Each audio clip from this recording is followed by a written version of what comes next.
Dirty Sports Podcast. I said, welcome to the Dirty Sports Podcast with Andy Ruther and Joe Prano. Welcome to the Dirty Sports Podcast. Welcome to the Dirty Sports Podcast. I'm your host, Andy Ruther, coming to you live from Cincinnati, Ohio, with my co-host from Port Hueneme, California, Joey No Chill Prano. Hello, Andy. Happy Wednesday evening. Happy Wednesday evening. A little early this week. Got to bang it out early. Tomorrow's a busy day for me. Friday, a busy day for you. I texted you this. You didn't reply. 25th high school reunion? Or no? Yes. Wow. Big 2-5. 25th. Oh, I see. Yeah, I see. I missed that. Talk to me about that. I mean, I don't know. Just, 25th. It's it came quickly, but big weekend. There's a little golf sesh, little scramble Friday. You should make a class of, what were you, class of 2001? 2000. Class of 2000. You should make a class of 2000 playlist. Play it on your minimal speaker. Yeah, that's make sure you charge that thing up tonight. That's a good point. Yeah, so golf, and then there's the football game with they'll do like a dinner football game like at the school, and then there's a couples thing the next night. But couples thing, yeah, they do a couples thing the next night for any alumni with their significant others. But we'll see. Little wrench was thrown in this with Molly getting a virus, so. Hand, foot, mouth, the old hand, foot, mouth. Yeah. Which sucks because then she can't go to daycare, and then so it's extremely contagious too. So, yeah. So we'll see. Saturday night might be off. Golf is still on. I think. I mean, that's a really, I don't know. You know me. Golf is like, The game is for sure. The game. Okay. The game. If you had to prioritize, what's your priority? The game, because okay. most of the I think we got 60 guys showing out for that, which is good for our class. We had about 320 guys in our class, but they're kind of spread out. So yeah, I'm involved. Look at me. I'm back. I'm on the alumni committee. So yeah, I'm excited because I don't know. I don't keep in touch with my Cincy people too much, so I'm excited to see some of the old classmates. And this is all boys. Yeah. So all dudes. I think our goal was, I think I said, the alumni director said, if we get 50 signups across the board throughout the events, 50. He goes, that'll be good out of like 320. Just because, again, we're pretty spread out, but we got 71 across the 3 events, 60 for the game. So a lot of dudes.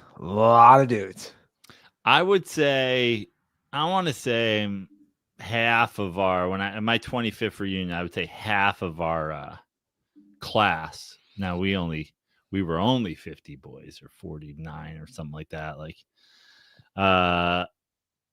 Showed up. So yeah, shooting for 50 or 60. That seems wildly low.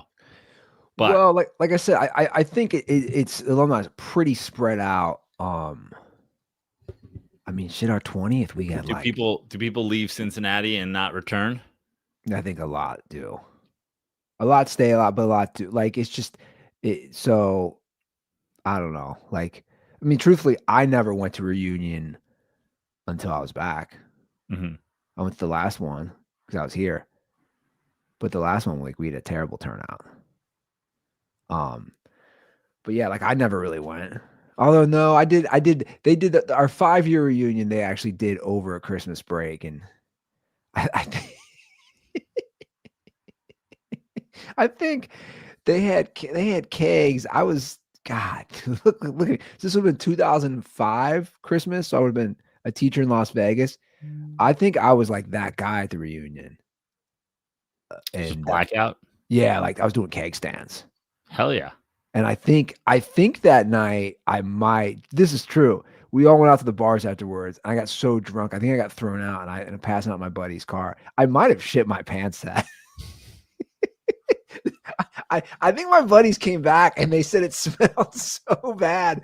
I don't know if we ever got a answer on this. Is either I was just ripping ass or like I just shit myself, passed out. Here's a good question for you, and maybe this doesn't track that hard for you, but I feel like a lot of movies take place around reunions, or a reunion is featured, or whatever.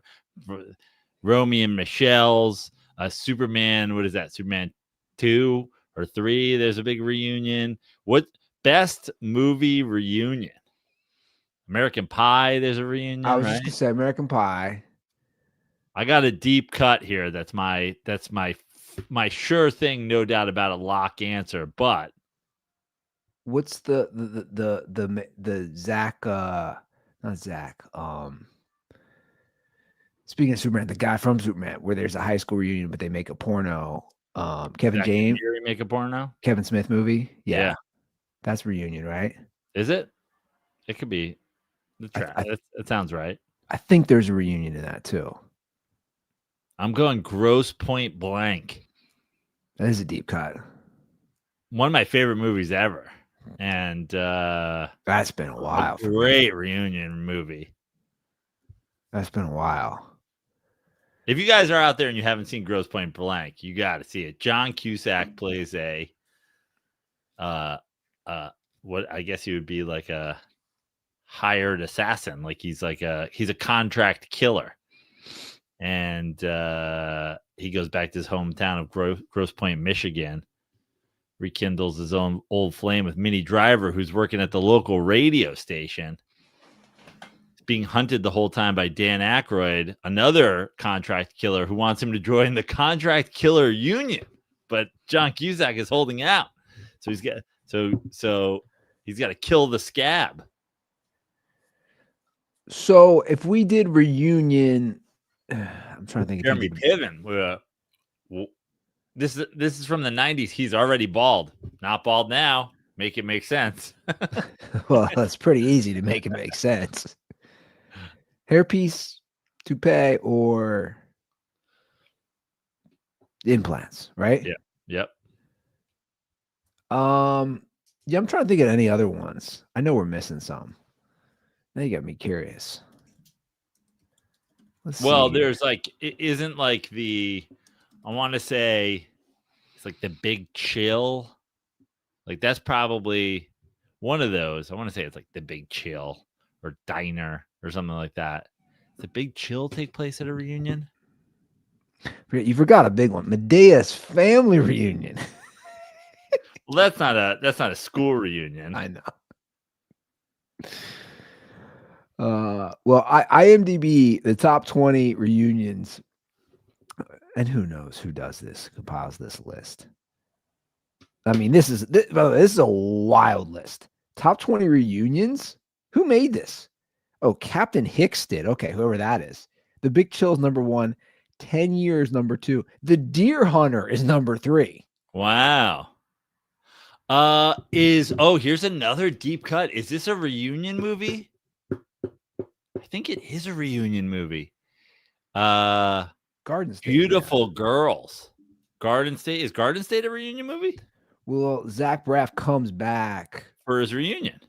Does he? Is that what he comes back for? Or does he come back for a funeral? He comes back for a funeral. He comes back for his mom dies.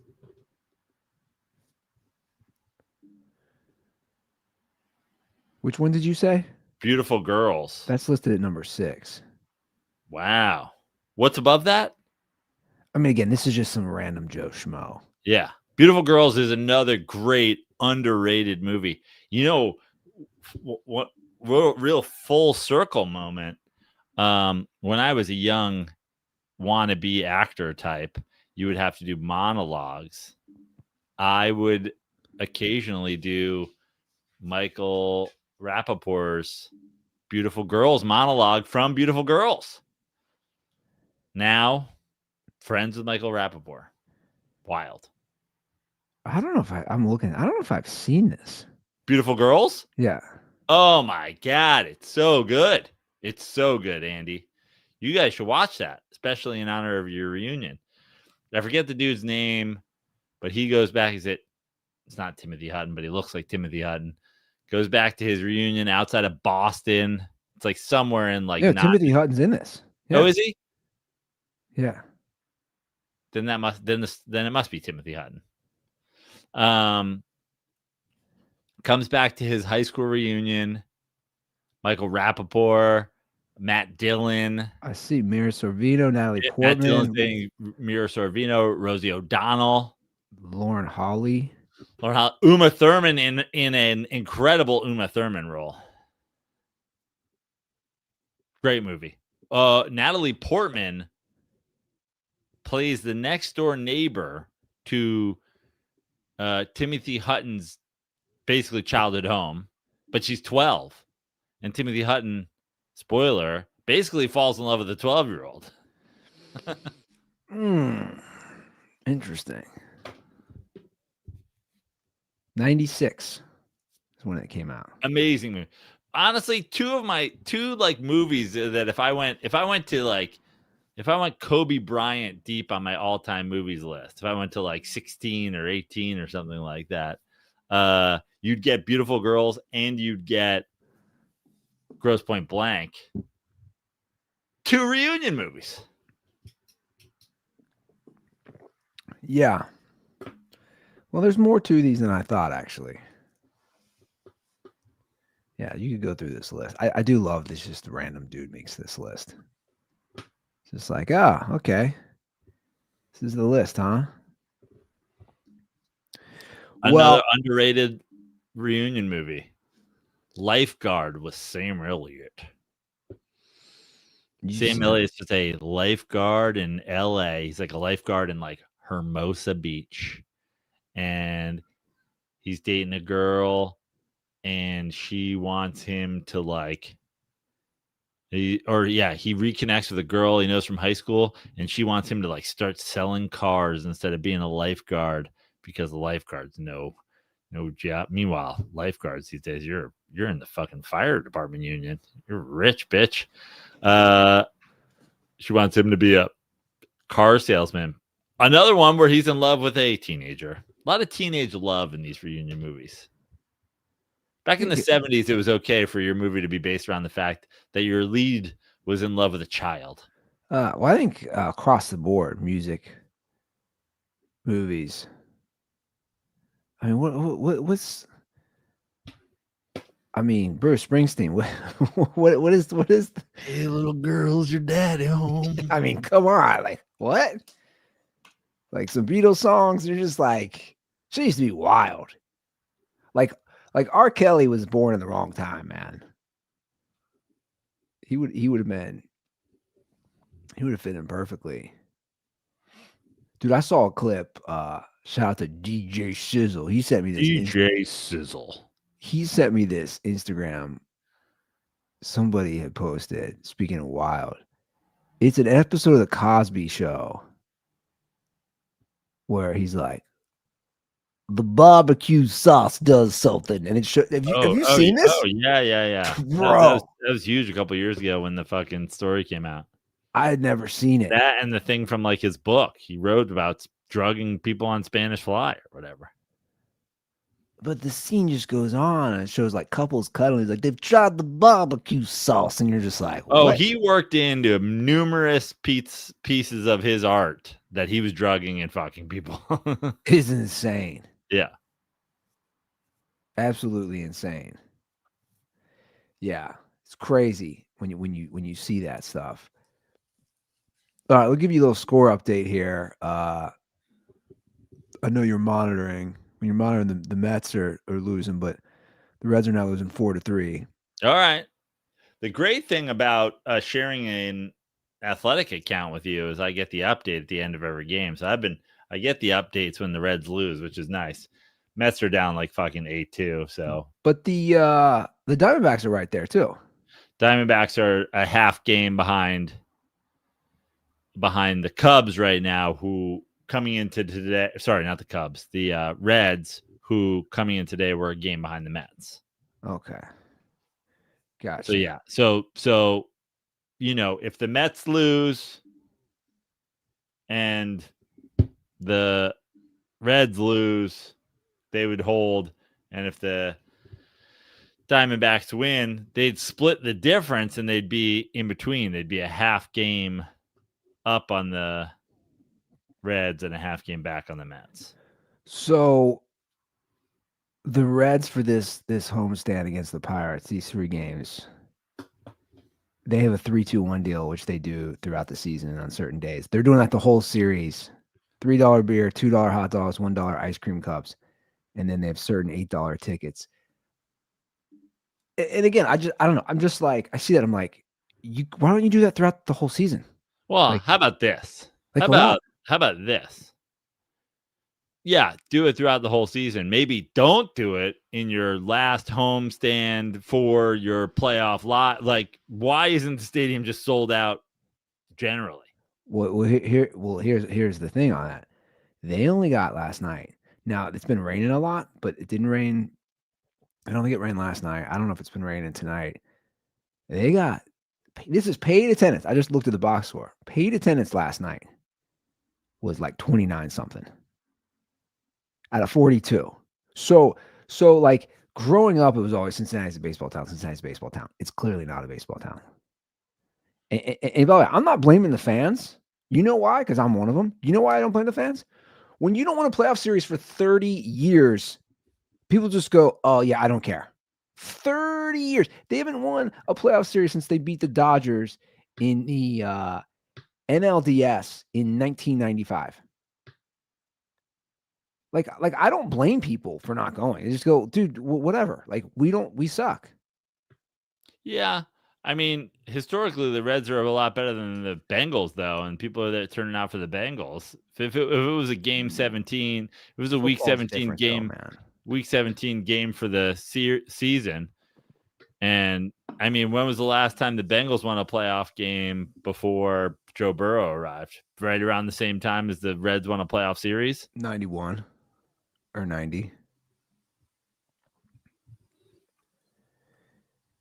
Yeah, well, I think comparing baseball to football isn't a fair equivalent. But but also, baseball's a lot better to see in person than football.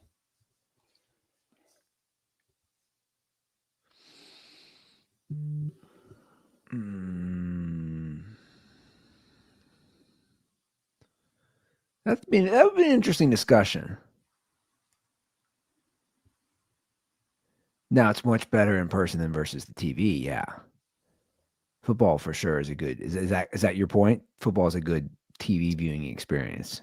Yeah, and also just like, I don't know. I enjoy going to baseball games. Football games, I feel like at this point I enjoy it if it's like the right, but otherwise I'm like, this would have been better at home. Yeah. Well, look, but again, I think people are like, take last night, for example. Tuesday night, September.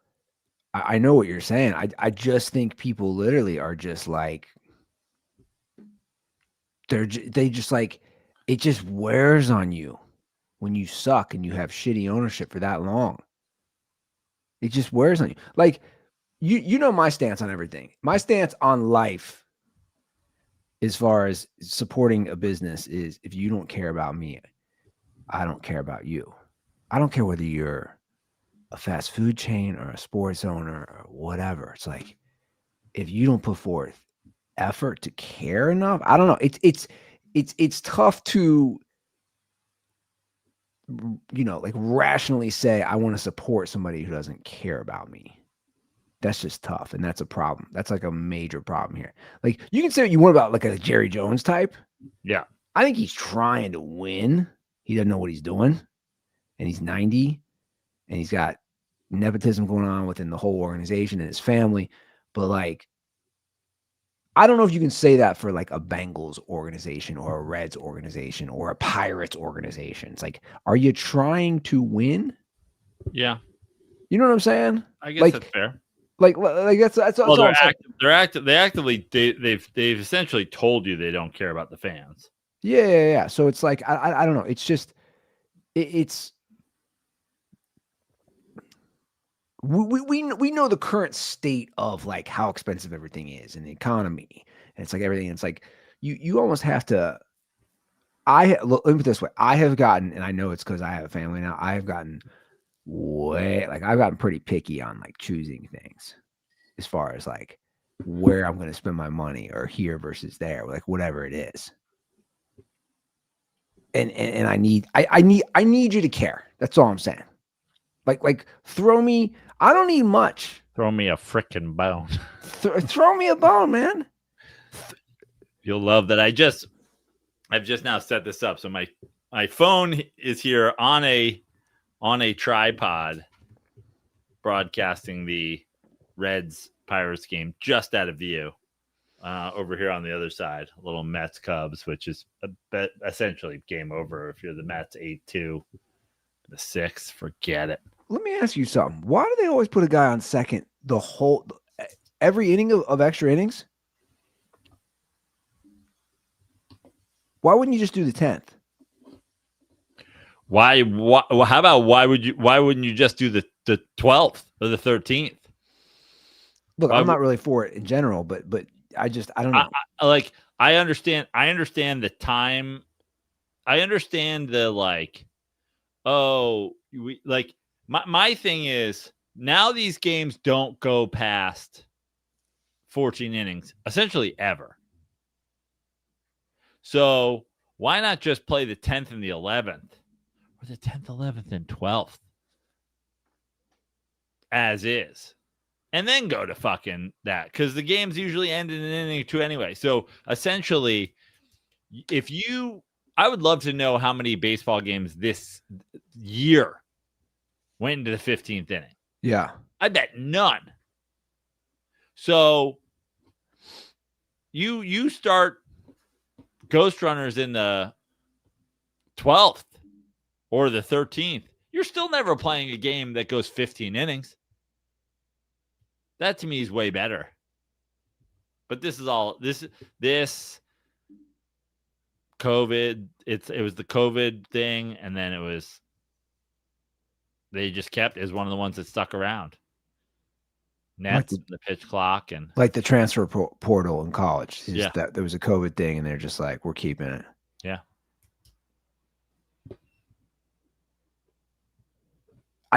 That's by the way, that's one of my favorite things I see.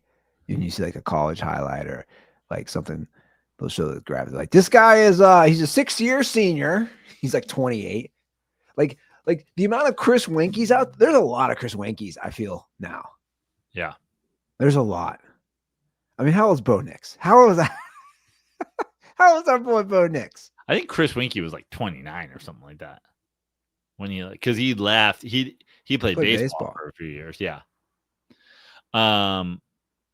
They talked about Chris Winkie on Bill Simmons' podcast this week because Chris Winkie and Deshaun, is it Deshaun Kaiser, the guy who played at Notre Dame, are the only two guys to start their careers 0-15. No. Yeah. Spencer Rattler is now 0-9. And the reason I bring that up is because Bill Simmons and cousin Sal stole my Tommy Boy reference for the coach of the Titans. They were falling over laughing. It's the funniest thing that anybody's ever said. It was in the title of their episode. Like, what if he's Tommy Boy from fucking Tommy Boy? Because his last name is Callahan. I'm like, great. You guys are 3 weeks late. Well, Well, by the way, that's a great stat. Lost his first 15. Spencer Rattler's on it. That's why your Giants should have waited for Jaxon Dart to start against the Saints. Well, that's what I said. In fact, I said, fuck it. Jameis for the Chargers. Just because. What if you steal a win with somebody else and then you go to the thing? But I think they were just – I think they, like anybody with a brain and eyeballs, agrees. If you start Russ next week, you're essentially saying, I don't care. Fire me. Who gives a fuck? Fuck football. I care about nothing. I'm a nihilist. Like, you couldn't in good conscience trot Russ out there next week. There's literally no excuse for it. You could never justify it. So a lot of people, I think, were like, then you have to go to Dart. I like to think outside the box and go, why do you have to go to Dart? Why do you have to go to Dart against a team that's playing really good football? But I guess it's a home game, and I guess whatever. They don't expect to win, so one more game of experience is not going to hurt anybody, which is fine. I'd have put Jameis in there. Yeah, I don't know. I wouldn't have done it. 3-0 team, good head coach, known for their defense. But you can't leave Russ in. I mean, Jameis doesn't really fucking matter. Well, here's the thing. Jameis is a lot of things. I'm the world's biggest Jameis hater. He didn't throw the ball into the tunnel on 4th down last week. Like, I'll just give me anybody. Like, DFA Russ. Like, cut it. Get him the fuck off the team. Like, I don't want to ever see him again, ever. If Jaxon Dart and Jameis Winston get hurt, give me Tommy Cutlets. Like, I have no use for Russ Wilson in my life ever again. Well, I think his career is officially ended. Russ? Yeah. Tough day for the Ruther household. He's Mr. Everybody loves to pretend he's like Mr. Good Guy. No one cares more than Russ. He's got like no way he signs like a $2 million deal to be somebody's backup next year. Because why would you? I mean, he's not making shit this year. Right. Well, he's not making not shit. He's like $20 million this year or something, isn't he? No, he's not even close. Let's see. 1 year, 10.5. Okay. Incentives could put it to 21 million. Okay. Well, he's not getting those unless the incentives are throwing balls into the stands. I don't think he's getting them. Oh, Russ. Yeah. Tough day here in the Ruther household. We'll be sharing his legendary tales with the girls as they grow up. I'll say he went from Mr. Unlimited to Mr. Completely Limited. I don't think he's Mr. Limited. He's Russell Wilson's the McRib. He's not just limited time. We're not even going to tell you when his time is. It's not like it's once a year for fucking 30 days. It's just I think randomly selected limited. At this point, that's kind of blasphemous to the McRib at this point in Russ's career. Like people get turned for the McRib when that comes back. Yeah. Nobody's getting if Russ ends up on pick Team X next year, nobody's running out to get the McRib. No. Like you see that notification on your McDonald's app. When's the last time you had a McRib? What's that? When's the last time you had a McRib? You want to hear something? I bet you my entire life. You've never had a McRib. No, I have.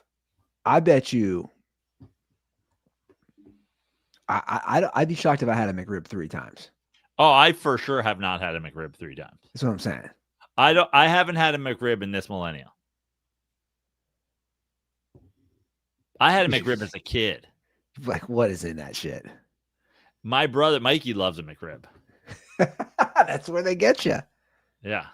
The Reds have just walked the Reds have walked and now have the bases loaded in the 11th. They're down 4-3, bases loaded. So a base hit, they win this game. Mets are down 10-2. I could theoretically, in case you're trying to do a Miller Lite ad before this happens, or I don't know, mine this for views in some sort of way, I could theoretically kill myself tonight. So that's something to consider. I don't know if we're live on YouTube, but we are. There's still a few games left.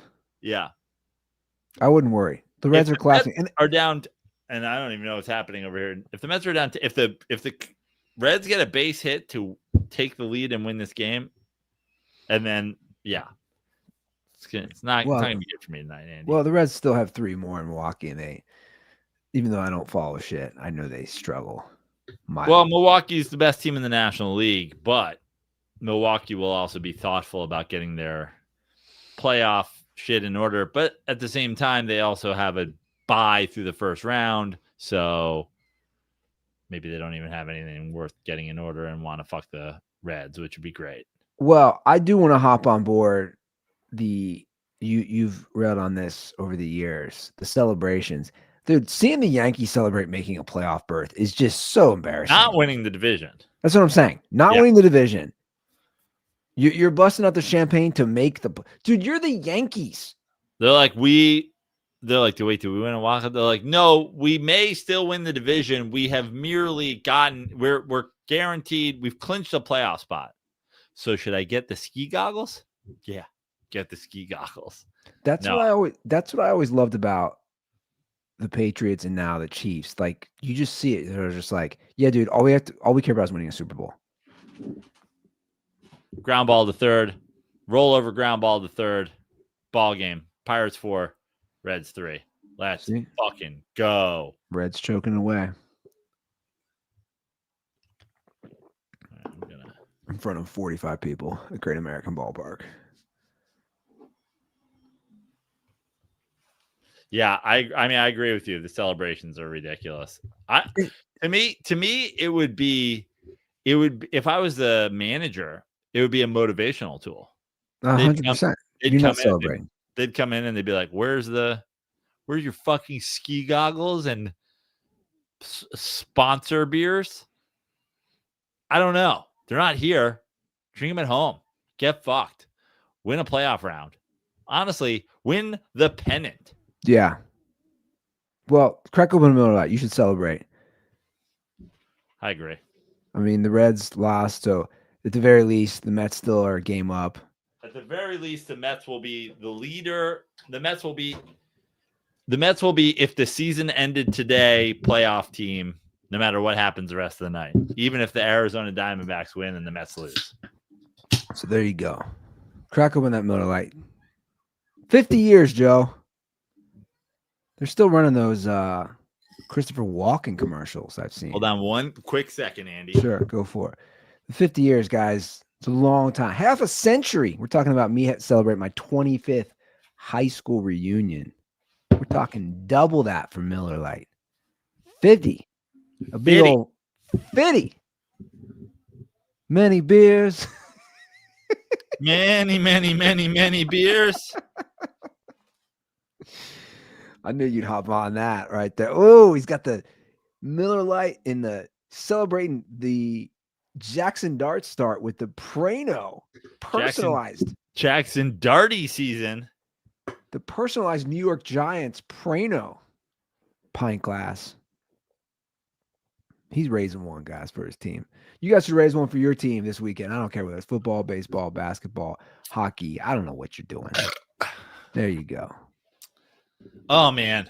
Nothing hits like a Miller Lite. That's the celebratory Miller Lite when your team wins is something, but the celebratory Miller Lite when the team you need to loses almost as good. That's funny. The taste you can depend on. You guys know, like I just said. 50 years. It's brewed for taste. It's got simple ingredients. That's why it's the GOAT. It's just simple. It really is the GOAT. It's just simple. We do so much GOAT talk on this show. I'm not a GOAT. I'm not a GOAT. So much GOAT talk on this show. And we argue with the Kobe's, and we argue with the Jordans, and I argue with the Brady's, and we argue with that. I'm not even if you come with this is the GOAT beer and you bring not Miller Lite, I'm not even arguing with you. I just go, all right, cool, bro. Me and you, we don't get along. Miller Lite, great taste, 96 calories. Go to MillerLite.com/dirty sports to find delivery options near you. Or you can pick up some Miller Lite pretty much anywhere they sell beer. It's Miller time. Celebrate responsibly. Miller Brewing Company, Milwaukee, Wisconsin. 96 calories and 3.2 carbs per 12 ounces. Oh, Andy, if I was a major league manager, do you know what I would do? I would have, you know how in Major League, which by the way was on Paramount the other day, and I watched it. Bleeped swears. What are we doing here? I mean, what's the point then? Yeah. I mean, what's the point? Like, when you know the movie that well, yeah, you can't censor Major League. You also don't need it. But then, I want to finish this Miller Lite point, and then I have an all-time Major League / movie take. You know how they do the like dress coming off the owner? Yeah. I would take the 200 Miller Lites that we're celebrating when we win the pennant with, and I would put them in a clear fronted cooler, and I would the temperature would be like 1.5 degrees above freezing, and I would be like, that cooler unlocks when we win the pennant and not before. What about when we clinch the wild card? No. And they would be backlit, and they'd all be gold cans. It would be that. You thought about this? Yeah. Yeah. I've thought about it. Yeah, I've thought about it a lot. So what's your Major League take? One of the great moments in movie history, really not talked about enough in the, I mean, if you went through the top 50 lines in Major League popularly, I don't think you'd get this one. This might be one of the most underrated lines in movie history. And here's why. So many movies, especially 80s and 90s movies, so many movies have the dynamic of rich douche is dating the girl. You know, your I don't want to say your lead character, but the guy you're rooting for wants the girl. You think Karate Kid, you think just a million of all the movies, the rich douche is dating the girl, and the guy you're rooting for wants the girl. There's a moment in the movie in Major League where he follows her home. You know this part, and he ends up at the dinner party at the dude's house. Oh, yeah. They try to embarrass him. They give him the whole thing. I know. At the end of this, yeah, on his way out, and this has happened a million times where like they have a moment. He says, "Stay away from her," and you're like, "This has happened a million times in movies," and the guy's like, "All right." And then, but he doesn't stay away from her. Jake doesn't even play that. Jake just replies, "Suck my dick."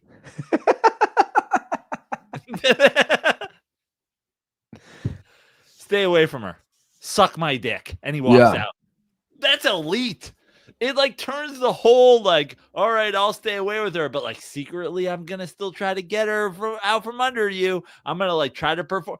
He goes, "Stay away from her. Suck my dick." Is it more elite than banging Rene Russo in full catcher's gear? Yeah. I mean that's pretty elite move. Yeah. You getting laid when you got the knee pads on? Who made that movie? Suck my dick. That is a good line. I know exactly the scene. Yeah. Who wrote that movie? Do you know? And I don't know. A lot of questions I'd like to know. I'd like to see some behind the scenes, like the fact that Cleveland let them use, like the copyrighted or the trademarks with Cleveland Indians and like those sort of things. Obviously, I know they filmed in Milwaukee, but like, I mean, do they use? I should know this. Do they use the actual Yankees stuff? Oh yeah. That's what I'm Oh saying. They yeah. do. Yep. The White Sox, like, Baseball used to be cool with that back in the day. That would never happen in the NFL.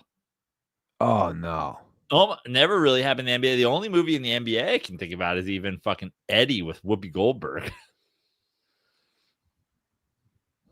But you think Eddie. about baseball movies, another elite 90s baseball movie, Little Big League, also Twins, Yeah. trademarks, Mariners trademarks, all over the league. They're Rookie doing of the year, Cubs. Rookie of the year, yeah.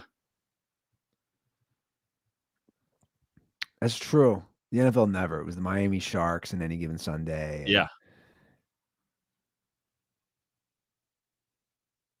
they would Well, never. imagine if in Little Big League they were like, "Hey, kid, maybe you should let an adult manage the team." And he goes, "Suck my dick." That would fucking have been unbelievable. It would have been an epic moment for me seeing it as a kid. My mom would be like, we're leaving this. This is inappropriate. This is not appropriate for my kids. That might be my new favorite moment in Major League. And I have a lot of favorite moments in Major League. I have two favorite moments in Little Big League that's always stand out. Well, three that always stand out to me. But Major League, my favorite Major League moment was always when he thinks he got cut. That's a good one. Yeah, that's great. Little Big League has some great moments too, though. I like when he tells the fucking veteran pitcher, he's like, "Oh, you're gonna keep pitching," and he like basically tells him, "You can blow up your fucking ERA if you want. What's the going rate on an aging pitcher that can't get anybody out?" And then all of a sudden he goes out there and he does it. And then there's another one where the kid, they're fishing. He's like, "If I've never caught anything, am I fishing? Or am I just like standing here with a stick?" It's true. And then there's a great Jonathan Silverman line where they're watching the Mariners play the game that they need them to lose to get in. Dave Magadan's up and he's like, "I love you, Mags, but die like a dog." And Magadan immediately grounds into a double play and they get the play-in game. You are like, I you ever think about how much time you spent watching movies, like, over your life? And then you meet people who like have seen way more. Like one of the guys I work with, a guy who I worked with at Corolla, who now is Jay's booker. He's like Mr. Movie Guy. I'm like, bro, I haven't fucking seen shit. That's crazy. I basically, I've kind of stopped. I don't know if that's then you go back to it later in life, Yeah. like when you don't got to deal with the kids. My movie, you know what's funny for me is historically, and you know me, I'm sort of a serial monogamist. I've always been really, I find that like women don't like sitting down to watch a movie. No, it's a different experience. I'll watch a movie alone all the like, dude. When I broke my knee, I bought the Criterion. I watched like 150 movies in like a month. Like I was watching like 5 movies a day when I couldn't get out of bed. Just like movie, old movies, new movies, classic movies, whatever. When I'm alone, I'm just like, hey, I got 2 hours to kill. Let's watch a movie. I don't think it's an attention span, I think, issue. I don't think there's a passion for it either. Again, obviously I'm stereotyping, but like I think dudes, we can really get into something. Like she was out the other day, and then I'm just like on the thing, and I must have been watching a game. I must have been watching the Mets because you don't scroll anymore these days. But I was like scrolling after I think the Mets game must have ended. And it's like Major League started 3 minutes ago on Paramount. I was like, well, guess that's what I'm doing. Like, Yeah. But like to me, there's nothing better than a movie that like you thinking about afterwards yeah. for a day or two. And you're like, man, I don't know. I have never felt that really with girls I've dated where they're just like, you're like, man, I'm really thinking about that movie. And they're just like, what? And I haven't thought about it. We just watched it. And he's like, man, that's a total mind fuck or whatever it is, you know? Yeah. I think it's just more of a dude thing. Dude move. So what's your expectation for Jaxon Dart? Like I'm curious. Like first start again against a good team. What are we expecting? 200 So, yards, a pick, a touchdown? what's my expectation for Jaxon Dart versus the Chargers? Yeah. My expectation. I don't know that I have any expectation because the way the Giants have been the last, like, I'll tell you what's thrown me for a complete and total loop. Like, Daniel Jones is the MVP. Like, Daniel Jones through 3 games, Daniel Jones and Josh Allen's stats are fucking mirror images of one another. Like, so now I'm like, oh, are the Giants just the fucking worst? I mean, they have the worst record in football over the last 10 years. I Like, didn't realize that. we're bad. So that being said, just in a vacuum, the Giants have been in every football game they've played this year. And you could argue they might have even won a couple of them with a little better quarterback play. Now, I think the Chargers are really good, but potential, trap game for the Chargers coming west to east, a team that they don't expect to fucking lose to. They're 3-0. Everybody's riding their dicks. So I don't know that I have any particular expectation for Jaxon Dart. What I'd like to see from Jaxon Dart, I'd like to see Jaxon Dart play efficiently, not turn the ball over, keep them in the game. But, there's also part of me that's like, everything I've seen from Jaxon Dart, from his college shit to the Gruden thing to what he's done in practice to what he's done in training camp to whatever, is like, I think he might kind of be good. But we've seen not only that with a lot of other quarterbacks, but certainly Giants quarterbacks the last couple of years. You might be good, and it doesn't matter if they don't protect for you, if you can't run the ball, if your defense doesn't fucking play well, yada, yada, yada. But I am hopeful. I'm hopeful, and I'm not hopeful because I want this for the Giants. I'm hopeful because I think regardless if Dable's there or not, or this GM or not, or whatever, I'm hopeful that we have a quarterback for a little while now. Like, Yeah. everybody, and I mean this like non-Giants. I mean, you heard Chris Collinsworth the other day saying he looks like Patrick Mahomes. The general consensus is he's kind of a stud. And he does check a lot of boxes for me. Good conference in college, good stats, not great team. I'm sure had to take his fucking licks. Swaggy as shit, that's for sure. I'm hopeful. I'd like to see them. Here's what I'd like to see them. I'd like to see them compete in this game and beat the Saints. And I'd like Jaxon Dart to win 7 football games this year. So remind me, I know he started at SC. Did he transfer when Lincoln Riley became the coach and then Lincoln brought Caleb Williams? Yeah, that makes sense, right? Yeah. Yeah, I'm looking at it now. So then he transferred. Oh, I didn't realize he passed Eli and passing yards at Ole Miss. Yeah, he basically broke all of Eli's passing records.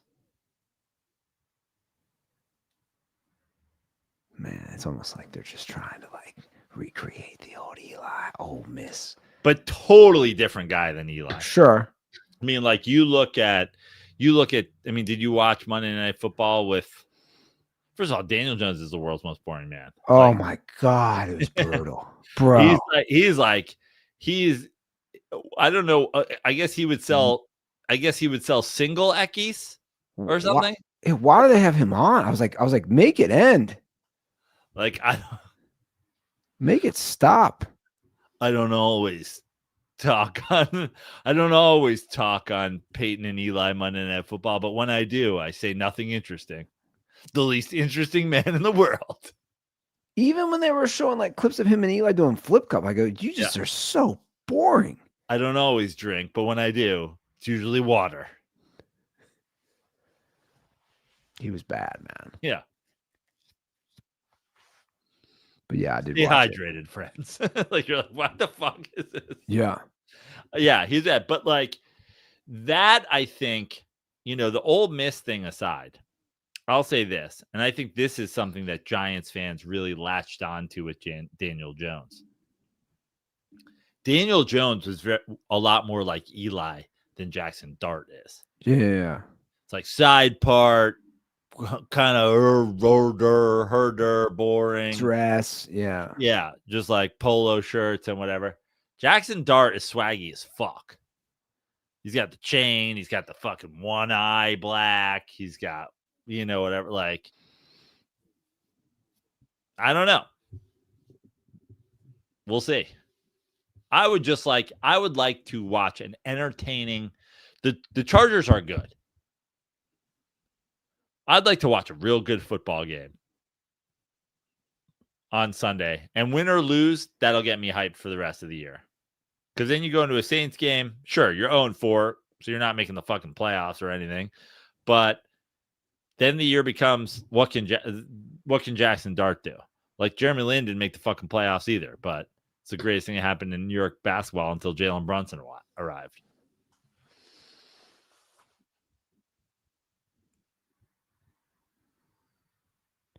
I look, it's one game. My thing is like, I don't know. I'd love to look at some of these guys' first games. I guess I have more hesitation of just like, again, throwing a guy to the, I know it's a home game. I don't know if you remember Eli Manning's first game. I think the Eagles like bloodied him. Yeah, he had a rough go. I remember. That's true. Peyton had a really rough rookie year.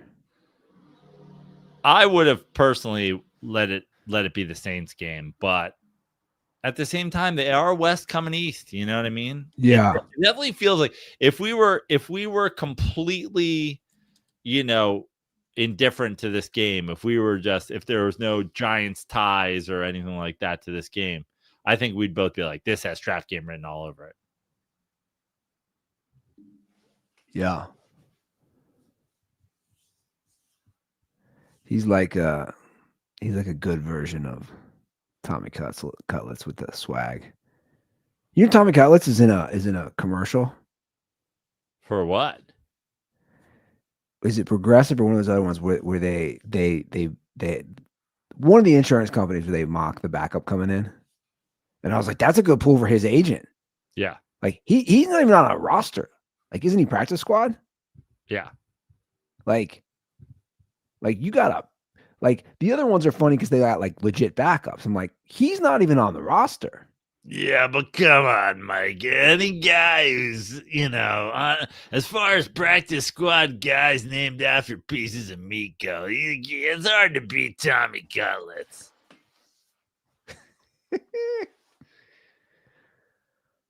How did we do this week? Do we have an update from last week? I didn't check. I think I did really bad. I think I struggled.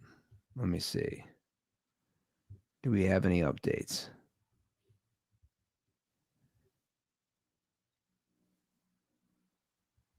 No.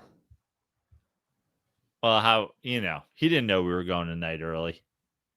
Yeah, no, I was just curious We're if just you had gonna have to go updates. into this blind. I was just curious about after Monday night. Yeah.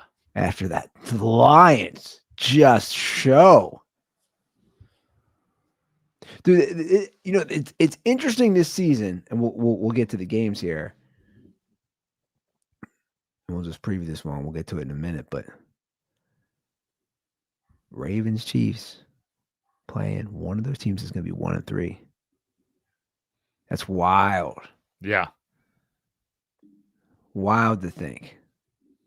Oh, wacky, wild times. And then we have some real shit games too, like Monday Night Football's doubleheader. Ugh. We start Thursday. Seahawks, Cardinals, 2-1 teams. Division. One of those squads gonna go 3-1. Yep. Seattle's a 1.5 favorite Seattle's a 1.5 favorite in Seattle. in Arizona. Wow. Interesting.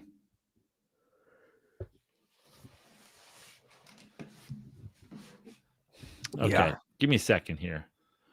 What do you think? I am not a Cardinals believer. Have I expressed that? I think I have expressed that Many times. That being said, this feels a little bit trappy because it's a Thursday night and because it's in Arizona. I'm going to take the Cardinals. And I don't believe in the Cardinals at all. And if I get burned on this, I'm going to want to kill myself. Although I could very well be dead by then anyway. So, although that's a Thursday night game. No, I'll be alive by Thursday. Well, I was going to take the Cardinals. I might change now.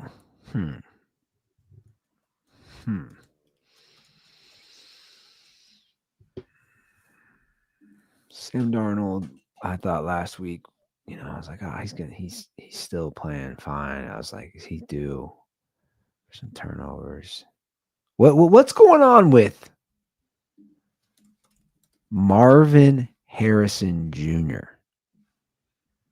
Dude, they said he was a sure thing. Yeah. What's going on with him?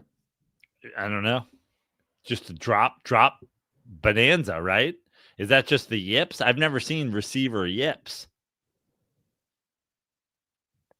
17 targets this year, 10 catches, 142 yards, 1 touchdown.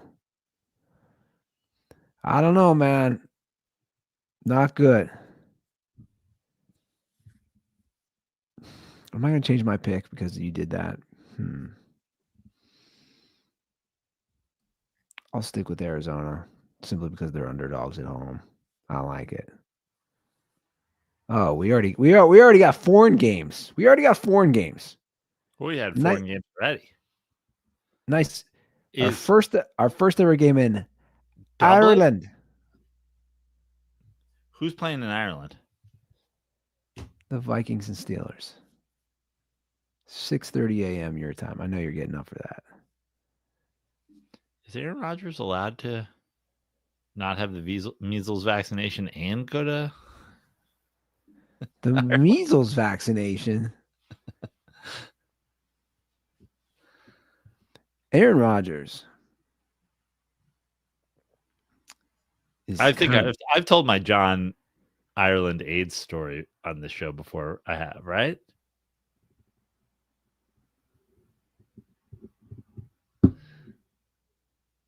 Anyway, come again. We went to Ireland I've for sure told this story on this podcast, but if I have, I'll tell it again because you don't remember. We went to Ireland to see U2. We came home from the U2 concert back to Dublin to our hotel. We went out after the U2 show, which was a whole day event. We went out after the U2 show. We got wasted. We went to a club. I left John at the club. I went back to our hotel. I called down for room service. They said, I go, do you guys have room service right now? And they're like, we only have the catering menu. And I was like, well, what's on the catering menu? And they were like, club sandwiches. And I was like, I love club sandwiches. I go, what kind of club sandwiches do you have? And they go, we have ham and we have turkey. I go, all right, I'll do 1 ham, 1 turkey. They delivered me a catering's worth of, it was like 30 club sandwiches of each chopped into small bites. So I had like 1,000 small bite sandwiches. I left John at the club, and the hotel room was on. And I was like, whatever. He came back the next day. He came back that night. He was like, bro, you ordered 100 sandwiches? I was like, yeah, but they got chopped into quarters, so it's fine. And I probably ate half of them too. Like, I was hungry as fuck. Yeah, and you're drunk, so. He stayed at the club. He had sex with a girl in the bathroom of the club. And the next morning I go, bro, you had sex with a girl in the bathroom? And he's like, yeah. I go, did you have a condom? And he's like, no, I just raw dogged it. I was like, now this is young Joe Prano, right? This is before Joe Prano learned the facts and figures around AIDS. But I was like, bro, you're going to get AIDS. And he's like, no, I'm not going to get AIDS. And this is his quote. He goes, there's no AIDS in Ireland. He's like, they're so Catholic, there's no AIDS in Ireland. And I was like, I don't know that that's true. But, dangerous game to be playing. So then we go down to Can we stop for a second? Yeah. That's fascinating to me. And I know you're joking, but you're like that you would go like you're gonna get AIDS. Or were you joking? I was just like, you're just raw dogging. Like, my thought process was, so this girl. Do you even know me? I know, but I was like, that's like my entire batting career. The type of girl that's gonna fuck you in a random Dublin club bathroom. Yeah, that's literally my entire batting career. Right. Okay. Well, if you had asked 2001 Joe Prano, he would have said you're getting AIDS. Now, I learned over the course of 15 years after that, I learned that you can't get AIDS basically at all from vaginal sex. Charlie Sheen was fucking chicks with AIDS, never gave anybody AIDS. So I did a lot of research after that. But at the time, what year did Magic Johnson? We're like 7 years away from Magic Johnson just being like, you kiss somebody on the mouth, you're going to get AIDS. I don't fucking know. So John goes, there's no AIDS in Ireland. And I was That's like, great, by the way. That can't be true. No snakes and no AIDS in Ireland. Yeah, no snakes and no AIDS. So then we go down and we're checking out the next morning. We're hungover as fuck. And we got to go to the airport. And he's like, we got to check out. And I go, we don't have to check out. I go, who checks out of a hotel? We got to fucking go to the airport. And he's like, no, we got to go to the front desk. I need to make a complaint that you thought you were ordering 1 ham club sandwich and 1 turkey club sandwich, and instead you got 35 sandwiches, not letting them charge me for fucking 35 sandwiches. And I was like, all right. So we go out. Are you flying back to the States or somewhere else in Europe? We're flying back to the States. So we go to the front desk. I'm hungover as shit. John's arguing with the fucking front desk lady. There's like a area where it's like a little buffet area or whatever. They got coffee set up and whatever. And you know how they do it in a hotel? They have like a stack of papers. I just take the Dublin Times or whatever it is. And I pick it up. I'm like, let's see maybe there's a concert review in here, right? Front page of the paper. No joke. Front page headline. Our second, and I have a story about this, our second big time front page headline moment in Dublin in the 4 days we were there. Front page headline: AIDS running rampant in Ireland. I ran over to John. I was like, bro, you're going to die, bro. Not only do they have it. No way. AIDS running rampant? Yeah. I go, not only do they have it, it's everywhere, dog. What are the odds? Yeah. On the paper. I would. And I brought it up to him, and he's like, bro, what are you doing? I'm trying to get these club sandwiches. I go, club sandwiches, bro. You're never paying that fucking credit card bill. You have AIDS. That's unreal. Yeah. I would love to see what that girl looked like. I would love to see what that girl looked like too. I mean, that's in the bathroom.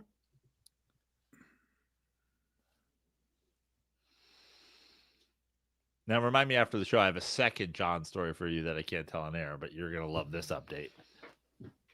You know, your John story has ignited a memory of mine too. God, I'm closer to John than I think, as far as that stuff's concerned. Just an animal. Dude, I had a buddy. I'll just tell it real quick. I had a buddy. I was back in St. Louis. This is like 2006. My buddy's wedding, and same thing. I met some girl. We went to the Cardinals game. We get blacked out. We end up at our college campus bar. I mean, imagine a college campus bar bathroom.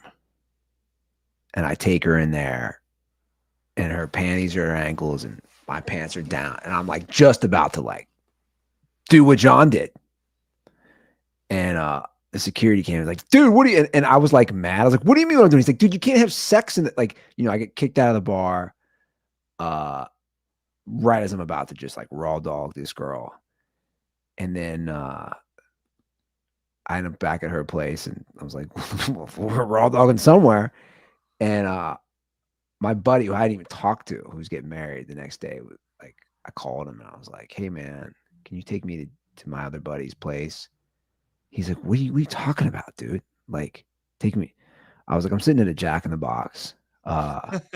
He goes, what? He goes, what are you talking about? Like, I knew you got in town last night. I go, yeah, I met some girl. I just left her place. She dropped me off at a close by Jack in the Box. Can you take me to my other buddy? He's like, dude, you're not in town 24 hours and you're just like trying to raw dog girls at the college bar bathroom. And I was like, yeah. Yeah. And I'm like, and I knew, I was like, you know, I can't get AIDS, right? Oh, how the tables have turned. Yeah. Now, if only I had 40 club sandwiches. Yeah. It was I was like, should we take some of these club sandwiches to go?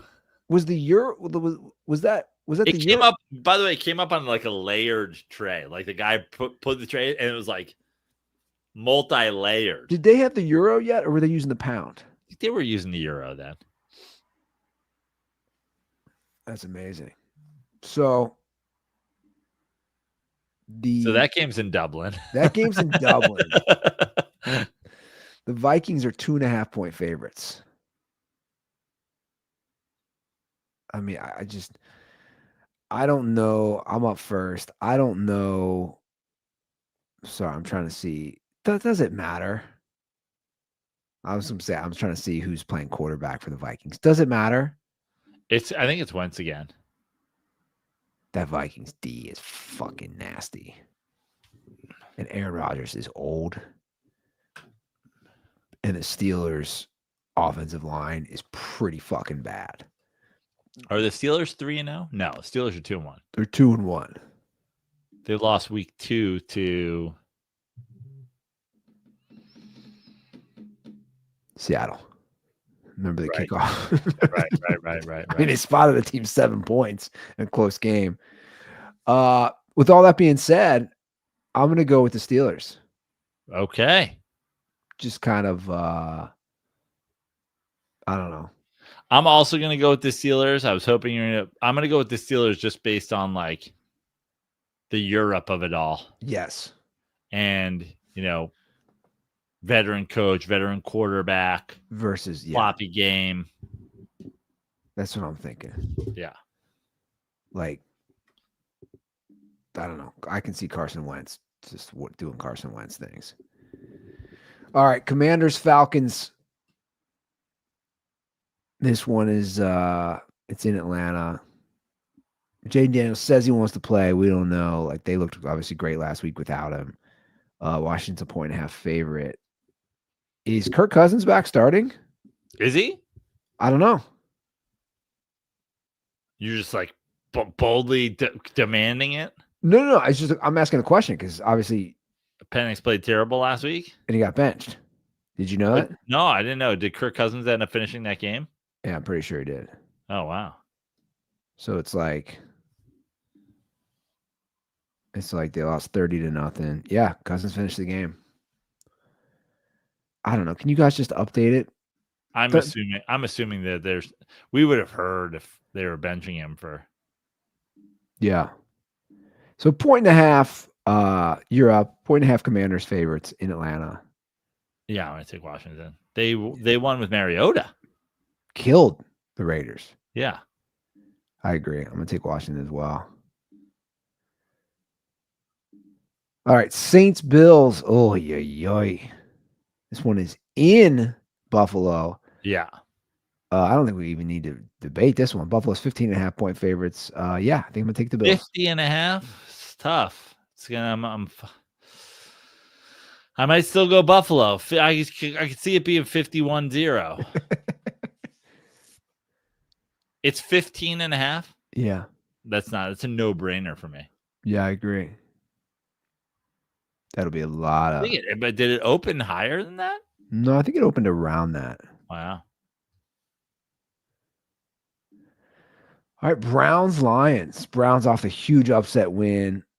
Detroit looked good against. Dude, their offense was unstoppable against Baltimore. Where is this game? It's in Detroit. Detroit's 9.5 favorites. The Browns D's playing. Yeah.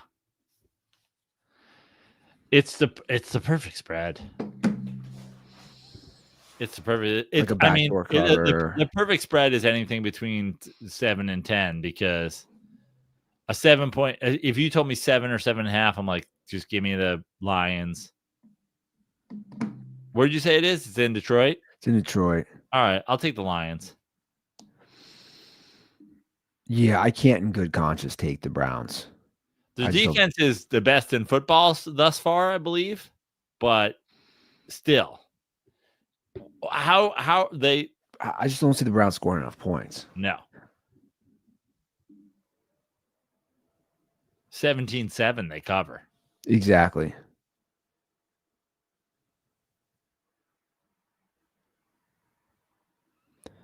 Panthers, Patriots. God, they choked away. They completely choked away that game last week against the they did. Steelers. Panthers are 5. I'm sorry. Patriots are 5.5 point favorites. And it's where? It's in Foxborough. 5.5's a lot. Feels like I'm going to take the Panthers. It is a lot. I'm going to take the Panthers as well. I mean, I hate to keep doing that same picks, but all right. Chargers, Giants. Here we are. Do the Giants, do they get a little life? Again, they've been in games already. It's not like they've been playing shitty. Do they get some life, though? A little more energy, a little injection. Oh, this spread is interesting. I don't even know what it is. Is it 5.5? 6.5 Chargers. Ooh. All right. Give me the Giants. I'll take the Chargers for a different pick. Okay. Did the Chargers start 4-0? Probably. The only question is, do they cover? Yeah. That's interesting. Okay, a couple undefeated teams here. Nice little game here down in Tampa. Couple undefeated teams here. Couple of undefeated teams down here in Tampa Bay. Eagles, Bucks.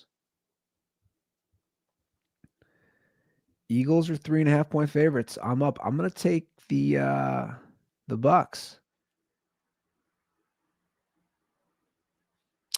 That half point for me. Yeah. I'm also going to take the Bucks. I almost thought about taking the Eagles, so either way I win, but I don't really win if the Bucks cover the 3.5 and the Eagles win the game and still lose me a point. So yeah. I'll take the Bucks. I think the Bucks could win that game. I mean, I do too. Yeah, it really felt like the Rams should have won last week. The thing about the Bucks is, man, Baker Mayfield moves that fucking ball up and down the field. He does. Baker Mayfield and Matt Stafford have a lot in common. First overall pick, played for some terrible teams. Now, Baker Mayfield got let go a lot sooner but like played for some terrible teams. Everybody's like, they're not that good. And it's like, well, maybe their teams just suck. I mean, Baker did win a playoff game though with Yeah. a road playoff game with Cleveland. Yeah. I am shocked at the rebirth of his career. It's pretty wild. Shocked at it because it seemed like the attitude didn't suit having a rebirth career. Yeah. But good for him, maybe getting humbled a little bit. Yeah. I've enjoyed his play, that's for sure. Yeah. Let's go. I'm the world's biggest Baker Mayfield fan this weekend. Well, we went from 2-3-0 teams to 2-0-3 teams, Titans and Texans in Houston. I've seen a lot of talk. Is CJ Stroud playing himself out of a big contract? It's basically the discussion at this point. We're year 3. But he also he would have this year, then next year, then a 5th-year option. Yeah, you know how these deals work. Yeah. They would definitely do it after next year, probably. Sure. Houston is 7.5-point favorites. Wow. Jesus Christ. 7.5. Your boy, Tommy boy. Your boy Tommy boy is not calling plays anymore. It's in Houston. It's a lot. It's a big spread. Who's up first? I think I am. I'm taking the Titans. All right. I'm taking Houston. Okay. Love it. There we go. Sorry, nice little one here in LA. I like this one. Colts travel out west for the Rams. Let's see against the best D he's faced all year. Let's see how Daniel Jones does. Who is this? It's Colts. Rams 3.5. In Rams. Indianapolis? No, it's in LA. Wow. 3.5. All right. I'm up. I'll take the Rams. I don't think Daniel Jones and the Colts start 4-0. And I think coming west, I think with the Rams, I think McVay and the Rams coming off of what they came off of last week in Philly, they should have had a road win. I think they come out and they put a little smack on them. And by smack, I mean like a little 6-point win. I agree. I'm going to go with the Rams as well. All right, Jags Niners in Santa Clara. Niners are 3.5-point favorites. I will take them to win and cover. Same. Don't care who's playing quarterback. Don't care who's playing running back. Don't care who's healthy. Don't care who's not. Fucking Jags stink. Niners. The people who slept on the Niners this year, I mean, they've kind of proven that year in and year out, they're gonna win 10, 11 games. Oh, they didn't last year.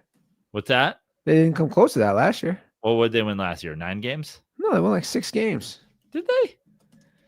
Am I just making this up? I feel like you are. Did they? Yeah, I was actually spot on. 6-11 6 games. Wow. Yeah. Oh well, McCaffrey was out all last year. A lot of guys were out last year. Yeah, but I I think people are still sleeping on him. We'll see. We'll see how the season plays out. We talked about it earlier. Ravens, Chiefs. One of these teams is going to be 1-3. It's in Arrowhead, correct? It's in Arrowhead, and Baltimore's 2.5-point favorites. Wow. I'll take the Chiefs. Tight game. I'll take the Ravens. Okay. Let's go. You really are out on the Chiefs. I think the Ravens could very well win this game, but I still think the Chiefs make the playoffs if they lose this game. It's Chiefs-Ravens. It's for sure going to be a close game. Yeah, and I think the Ravens win by at least 3. Okay. That's all I'm saying. 2.5. All right. Bears, Raiders. This one's in Las Vegas. Chicago's a 1.5 favorite now. Geno Smith has looked bad, bro. They're not moving the ball. Their defense isn't good. There's not a whole lot happening. Now, I'll say this. It's year 1. Pete Carroll is kind of my Harbaugh. Now he's a little older, but I trust that he rights the ship, eventually. Just not sure he rights the ship year one for such a dumpster fire franchise. Now, 115 people have messaged me Autumn Wind, the Raiders song that you were apparently referencing. Yeah. NFL Films, baby. We got Is this does that make you want to pick the Raiders? I'm picking the fucking Raiders, baby. The Raiders. Let's go. Win. Here's what I see. I see Caleb Williams having orange and red and yellow nails to represent the autumn wind as he slices and dices the Raiders. I liked what I saw from Caleb Williams last week. Now, granted, it was the Cowboys, but returns to a little Pac-10 country. Pete Carroll, USC revenge game. Mark it down. If Pete Carroll couldn't win last week, which is right by 9/11, he's not winning this week. Yeah, I just think I'm just shocked the Bears are favorites. It's still on the road. It's still across the country. Yeah. So I'm going to take the Raiders. All right, Sunday Night Football. Speaking of returning, Micah Parsons returns to Dallas to face his old team. Green Bay is a 6.5-point favorite against the Cowboys. It just feels like he's got a little extra pep in his step tonight, doesn't it? He's spying the quarterback like Walt Ruther used to spy me in my living room from across the river. What's the spread? 6.5, Green Bay. It's a big spread. It is. Am I up or you're up? I just picked the Raiders. I just picked the Bears first. Well, we kind of both did get. I'll go. I'm gonna take the Cowboys. All right, Packers win. I was gonna take the Cowboys, but I'll take the Packers. All right, fair enough. Listen to this. Have you seen this Monday Night Football double header? Wow, these are some great double header. Why are we double headering? Oh, I don't know. We're doing it again. Jets Dolphins is your first game. No, it's not my first game. Miami's 2.5-point favorites. One of those teams is going to finally win a game. In Miami? Yeah, it's in Miami. Miami's 2.5. I'll take the Jets. I'll take the Jets as well. And then Bengals Broncos in Mile High. Very big spread for Denver here. 7.5. I'm going to take the Bengals again. I'm going to take the Bengals. I mean, look, 7.5 is a lot. I think Denver wins. Denver almost certainly wins, but Monday Night Football, it'll be exciting. I think they clean it up a little bit.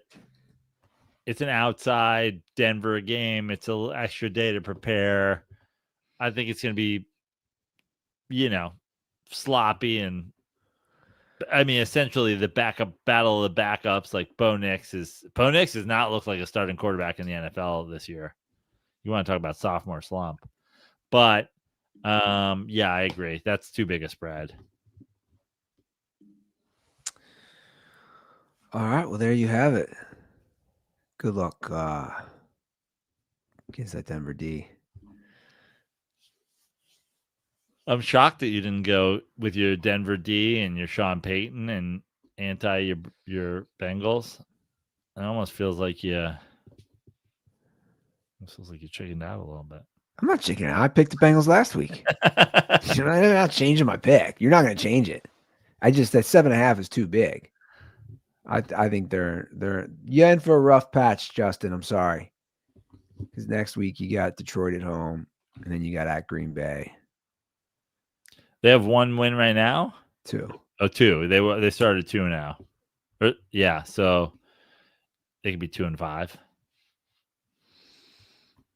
Well, that would be 2-4 if they lose these three, and then they have Pittsburgh at home. They could be 2-5. Yoshi game. Yoshi game. That's right. Oh man. Yoshi probably somehow gave my daughter hand, foot, mouth.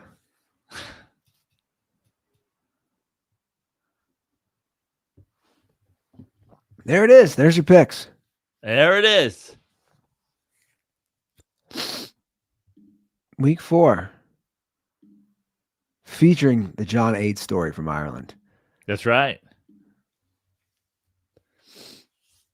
If you just got you two. What's that? It was just you two. Just the two of us? Yeah. Is that what you're asking? In Ireland? Yeah. Yeah. Not only was it just you two, it was just you two. That's what To see you too. We went there for like 3 days. We were in, out, saw you two, got off. The reason I said second, like we learned everything we needed. It was still the early days of the internet, relatively. You know, you certainly didn't have a smartphone. We didn't log on to a lot of AOL while we were in Ireland. We still were getting a lot of our news from the newspapers. Bono's dad died like 2 days before the concert. We left on a flight from JFK to Dublin. It was still unsure whether or not they were going to play. They had 2 shows. They had that, might have been that show, and then they played that show, and then they played the next week. And they were like, oh, they might just make it next week and the week after. And I was like, are we flying Ireland for a show that's not going to happen? And we got there, and we went to check in, and we're like, are they going to play? And they're like, I don't know. They might. We don't see. And we got up the first morning. We got in. We basically went. We had like a beer. We went to bed. We got up the next day to go to the fucking show. And the newspaper said, like, they will play. And it was like them carrying his dad's coffin, like the 4 band members carrying his coffin out of the fucking church. And it's like, they will play. I was like, all right, they're playing. Let's go. And John celebrated by raw dogging some chick in a nightclub and getting raw dogging some Irish chick. You know, she was nasty as shit, dude. Oh, yeah. There's no way she didn't have a snaggletooth. Oh, 100%. I had an Irish chick steal my sweater once in Madrid. Yeah, some they're girls. They're like little thieving leprechauns. Bro, I was like making out with some chick at some bar when I was abroad, and like then we were like outside, and I was like, here, take my sweater. And then I was cold, but I was like, trying to be a gentleman, trying to like, by gentleman, trying to like score some extra points.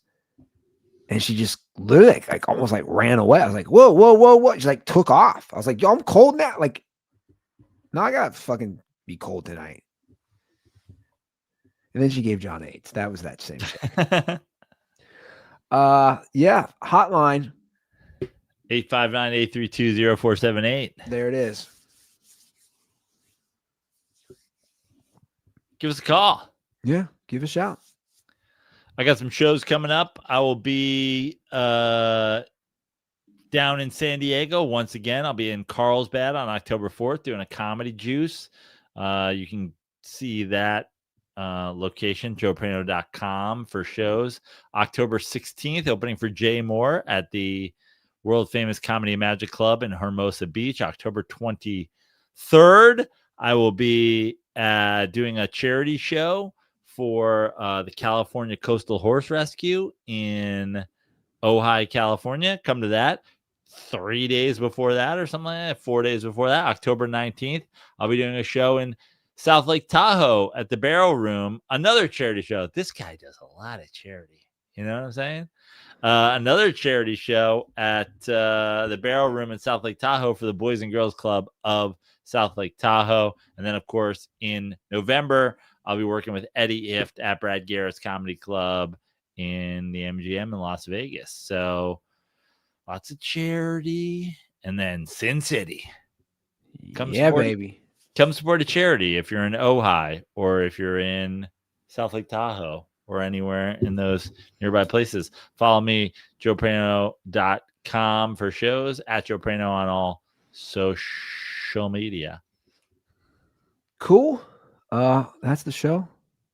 Look at that. Right at an hour and a half. I said, let's keep it an hour and a half today. Look at this. Jaxon dart season. Let's fucking go.